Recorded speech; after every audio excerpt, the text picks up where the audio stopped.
XM Sports Nation live from the brand new timing tower here at Gainesville Raceway. This is Powershift. I'm Joe Castello, and in our efforts to bring all of you closer to the motorsports around the world, we are live at Gainesville Raceway for the AC Delco Gator Nationals. And in our attempt to kick this one off with a bang, we'll be here the next 2 nights. We have got one of the winningest drivers here at Gainesville Raceway, the professor of pro stock, Warren Johnson. Warren, welcome back to Powershift. Thank you very much. Glad to be here. Oh, we are so glad to have you here. I hear you had a very, very busy day. In fact, testing your brand new GXP earlier this morning. Yeah, we finished that up about 11 o'clock Tuesday night. Didn't even fire it up at the shop. Went to Valdosta, made a couple of runs on Wednesday. Came here for the customer race, went back up to Valdosta today and ran relatively well.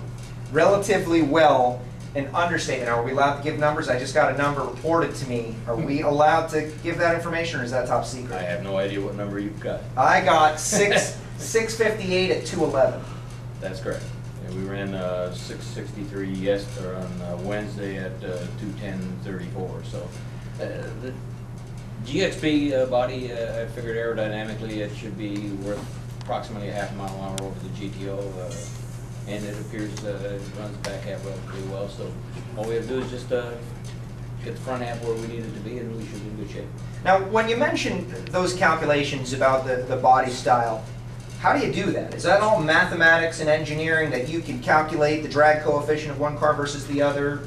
That's all data that's been gathered in GM Wind Tunnel. We use the GM Wind Tunnel or the Lockheed Tunnel in Georgia, and the GM Wind Tunnel is a relatively low-speed tunnel. The Lockheed Tunnel, we can actually run real race speeds in there, so we can see any panel deformation or anything like that in the car. It's kind of like the final test on it. Looking at the data, the GXP seems to be probably one of the best body styles that GM has come up with over the pro stock era. And really cool looking too. Like, that is a bad car. When a car looks tough and runs well too, that's perfect. It's got a lot of definition that really follows the original GXP line, so it really resembles the GXP, probably closer than some of the other products that are out there. We haven't tried to figure out what Chrysler's trying to produce with their Gumby, but oh, Gumby. Now, and I don't want to knock the Chrysler guys. I'll let you do that, Warren. But what is that? Do they still make that? Is that?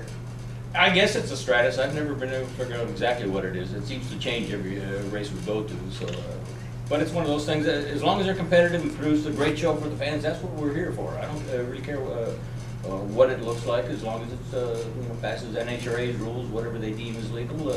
That's fine.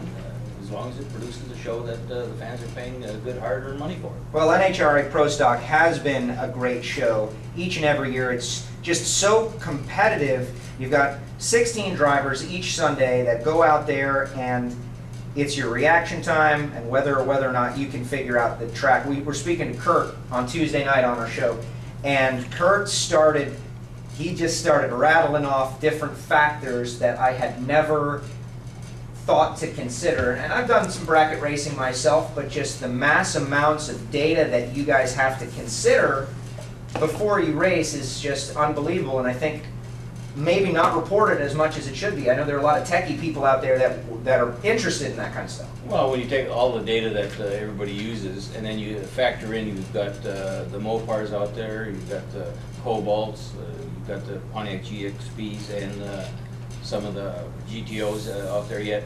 All different combinations, and they all produce the same results. So that's the part that really becomes intriguing over the long term. Now, you mentioned the Mopars. I've been coming to this race for a while. You've had some battles with the Mopars for years. That GM Mopar rivalry is always fun, going all the way back. I can think of many, and I was looking at all the times you won this race, Warren. This racetrack, it just, I don't know, you've had great success here, and I know that you kind of consider this one of your home racetracks.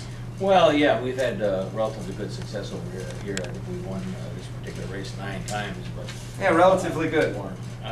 84, 85, 91, 92, 93, 94, 98, 99, and 2000. Yeah, you win some, you lose some. Sure. I won 9 times, but geez, I lost 20 times. Yeah, you got to put it in relative terms. Well, that curve, boy, that bell curve. I'd hate to be in your class, Warren.